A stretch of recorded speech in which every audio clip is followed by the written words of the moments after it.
Welcome to Week Gen C. Focused on young adults in the Northwest And their careers in a post-pandemic world.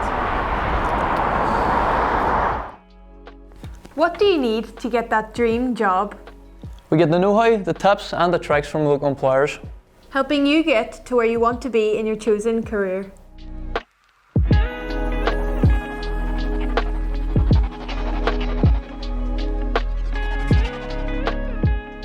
How's it going, Fergal? Nice to come and join us. Can you tell us a little about Extern? Well, extern here in the West are involved in communities and children's services. They were one of the largest, if not the largest, charity across the island of Ireland. Huge in Dublin, Limerick, Kildare, Belfast. But specifically here in the West, we are a community organisation and children's services organisation. So we work closely with statutory and other voluntary sectors, and within the community we have employment programs and training programs. How about it? And what was your first ever job? My first ever job when I was younger was a barman. Believe it or not, I was a barman, yeah. How'd you get your foot in the door? You just knew somebody, or? I went up and asked for a job, and and that was it. When I was 16, I worked in a bar. I was about 21 or 20, and I left and travelled. I travelled to, lived in England for a while, went to live in America for a while, in Australia for a while, and I became multi-skilled in trades. Over there I was a rigger, and then became a joiner in first and second fixings, suspended ceilings. Well, not plenty of experience. What would have been your first job with Extern? My first job was extern with a Janus program, it was called. Fantastic. It was a responsive program for young people who were at risk and vulnerable. So we were constantly responding to a crisis or issues within the community, and it was fantastic. You built great relationships with these young people, and still you would see these young people who are now men today would still come over, chat and talk in the street, and it's a good feeling. It's a good one in their journey and where they are. From there, went on to youth support, where East Bank Youth Support for the last 14 or 15 years. I worked the waterside area of Derry within all the communities, and worked with young people and families. What would be the most rewarding part of the job? Seeing the young people improve and seeing them where they want to go and choosing their path in life, or where they are, that this path they're choosing now. There are some great success stories there. So we have young people who went on to do IT, we have young people who went on to do welding, in that sense, and your relationship with them help guide them on what they wanted to do. You're putting it out there, and you're telling them to talk to their teacher, talk to their careers teacher, and then linking them with statutory services and what we can do in order to promote and encourage the chances in getting where they need to be at. So yeah, it's a pretty rewarding job, particularly when you're working with young people. And you get to see what you've done for them and how you've helped them develop. You mightn't see them in a sense for a few years, but when you look at them and the difference in them, and the difference, as opposed to the change of behaviours and the change as they mature, and how they respond to yourself, that's rewarding. Right. That's rewarding. So I enjoy that part of it also. Particularly those ones who went on to make life-changing events. What would you say is the best piece of advice you've ever been given? It was an old guy. I used to work with him. I was in America, believe it or not, and it was simple, because I was working 80 or 90 hours a week on the construction site, and I was just crazy. I was there to work, and that's what I did. I was there to work. And he told me, you don't make money with them, you make money with that. And it was all, at that stage for me, it was all about the money, so exactly. It was all about, the way, so you do it with that. And I always reflect on it and always think about it, and I actually say to the young people coming through, because they'll be going, but much will you make, and what do you get, and what do you get? And I said, well look, if it's that you're looking to go, you make money with that, not with that. 100%. Should a young person follow their passion, or should they instead look for someone that's like just steady money and make sure it pays the bills? That's quite difficult. That is quite difficult. Some people are very lucky, and so they are very lucky where their passion is a career. You know, and there's very few of those that are lucky enough to come across that. But it's very, I would just follow with the young people and try and guide them in that way. For me to turn around and say is, look, choose a career path and make a good steady wage and go the career, but maybe not be happy.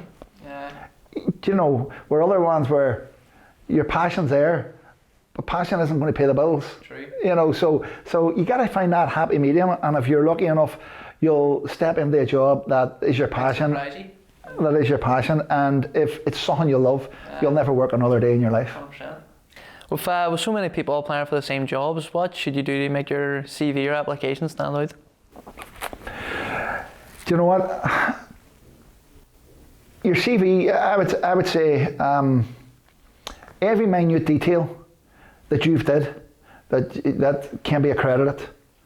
Even the simplest things that can't be accredited, in a sense of if you're volunteering, and whether if you're volunteering in a boxing club or a Brazilian Jiu-Jitsu club or stuff like that, show what you do. Even if you train in them, tell them about your passion and what your passion is, and how many times a week you would have in that in your passion. You know, whether it's fashion, it's going to be, because it shows that somebody's dedicated.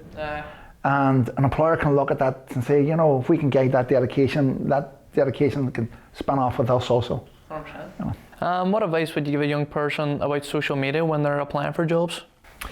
Yeah, look, social media's a big one. Look, everyone looks on their social media. Employers will look on your social media. They do look on your social media, and depending on what job you're going for, you know, what you put on social media, what way of you that may be inappropriate or not appropriate to them, you know, and you may not feel it's, you know, that's appropriate, but it may not suit the vision of what that organisation or that employer is about. You know, and given the country we live, you know, the slightest wee remark, and with different cultures and with that, you know, so you gotta be careful in the social media world. You would say even try and keep it like keep a professional look online, or maybe just keep some things private. Keep it private and professional. It doesn't have to be professional. Just not unprofessional. Just not unprofessional. It has to be. You know, you have to be honest without upsetting someone else. You know, because there's always someone else that can be on the receiving end or take it the wrong way. Your message may be communicated a different way when you're reading it off a social media post or even off a text. Because that's what I mean. Tone has a lot of context. Tone has a lot of context, and how people receive a message isn't how you give the message. 100%. You know, and it's much easier saying it and getting your message across than writing it, because when you're writing it, and particularly again on social media, again particularly if you're writing it on a weekend, and if you're in a feel-good factor, you know, that may come across differently come the Monday morning. 100%. You know, so. What are the skills and qualities that every employer wants, no matter what area or industry you're in? Commitment. You know, they look to see your punctuality, your commitment to your job, and I suppose to not only yours but to yourself. And if they can see that somebody's enthusiastic and they're committed to what they're trying to achieve in the job, then you'll do well within that job. And a good employer will recognise that. You will have employers that won't recognise that, and that's where you get the experience.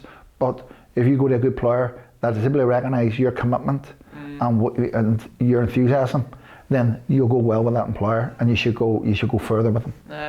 How can you work out what your strengths and weaknesses are as a young person? Actually, that will come with time. Everybody. I wouldn't say that it's a weakness. There's no everybody's got areas of improvement to do, and it doesn't matter where you are and what job you are. It doesn't matter if you're a lower paid worker or if you're in a high echelon as a CEO.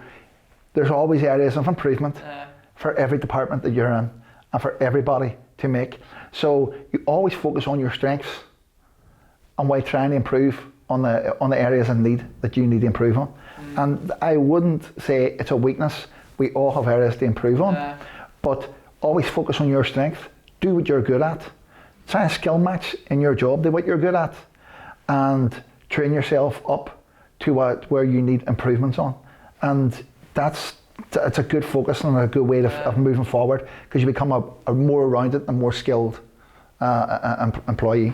Well, cheers, Fergal. Appreciate you coming on. Not at all. Appreciate you talking to us. Very insightful. Cheers. No problem. Thank you. Oh.